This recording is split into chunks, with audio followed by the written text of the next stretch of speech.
ఈటెల రాజేందర్, నీకేమొచ్చింది? ఏమయ్యింది? ఏం కావాలనుకుంటున్నావు? ఎవరి మీద ఏడుస్తున్నావు? అత్త మీద కోపం దుత్త మీద చూపించినట్లు అసలు ముఖ్యమంత్రి గారిని పట్టుకొని ఇష్టం వచ్చినట్లు మాట్లాడుతున్నావు. నోరా తాటి మట్టనా, లేకపోతే గడ్డి తినే నోరా, పెడ తినే నోరా, ఏం తినే నోరో నాకు అర్థమైతలేదు. ఏందో సౌముడి అనుకున్నా, కానీ ఏంది అన్పార్లమెంటరీ వర్డ్స్ మాట్లాడుతున్నాను. కనీసం నీ మీద నిన్ను గౌరవించే గతంలో ఎప్పుడైనా కాస్తనన్నా కేసీఆర్ నిన్ను ఎలగొట్టిండు బయటికి అని కొంచెమన్నా నీ మీద ఇది ఉండే, అది కూడా పోగొట్టుకొని ఇష్టం వచ్చినట్ల ప్రెస్టేషన్లా నీ పార్టీ మీద, నీ నాయకుల మీద తిట్టాల్సిన తిట్లని మా ముఖ్యమంత్రి మీద తిడుతున్నాను. నిజంగానే నీకు బుద్ధి జ్ఞానము నిజంగానే ఏమన్నా ఉంటే దేశంలో ఇన్ని అరాచకాలు జరుగుతున్నాయి, ఇన్ని రకాల ఇబ్బందులు అవుతున్నారు ప్రజలకి, మాట్లాడినవా ఎప్పుడన్నా? నువ్వు దాని మీద ఎప్పుడన్నా మాట్లాడినావు ఒక్కరోజన్నా? ఈ రోజు కూడా అడుగుతున్నా నేను, ఎందుకు లొంగిపోయిండు మీ మోదీ అని అడుగుతున్నా. ఆ మోదీని తిట్టు ఈ మాటలు. ఎవడో అమెరికా అధ్యక్షుడు చెప్తే లొంగిపోయినా మీ మోదీని తిట్టి మాటలు సేమ్.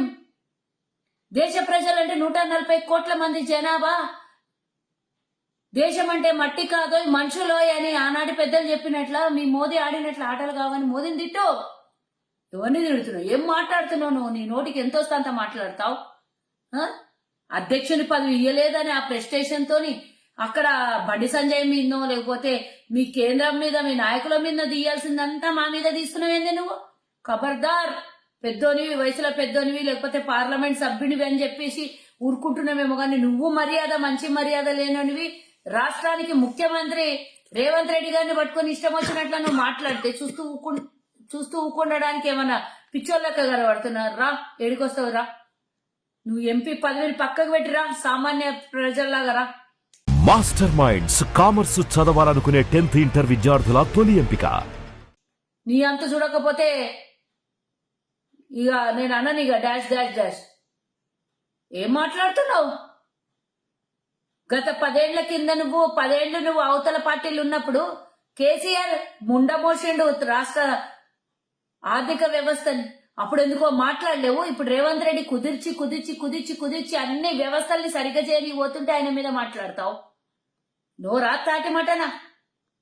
ఏం ఎంత వస్తే అంత మాట్లాడుతున్నావు. పార్లమెంట్ సభ్యుడు అని మర్చిపోయినావా?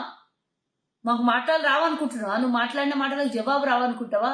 బిడ్డ, ఒకసారి రేవంత్ అన్న నిన్ను మహాలక్ష్మి దేవాలయం కాడ నిలబడి పిలిచిండు నిన్ను. ఇప్పుడు కూడా చెప్తున్నా, అదే మహాలక్ష్మి దేవాలయం కాడ ఓ రోజు పోయి ఏడ్చే రోజు నీకు పక్కా వస్తుంది. నిన్ను కేసీఆర్ తన్నే ఎందుకు పంపించిండో ఇప్పుడు అర్థమవుతున్నది. ఇక ఈరోజు అన్ని పంపించే రోజులు దగ్గర పడ్డాయి. లాస్ట్ కాడ అమ్మవారి మహాలక్ష్మమ్మ గుడి కాడ పోయి ఏడ్చే రోజులు దగ్గరకు వస్తాయి.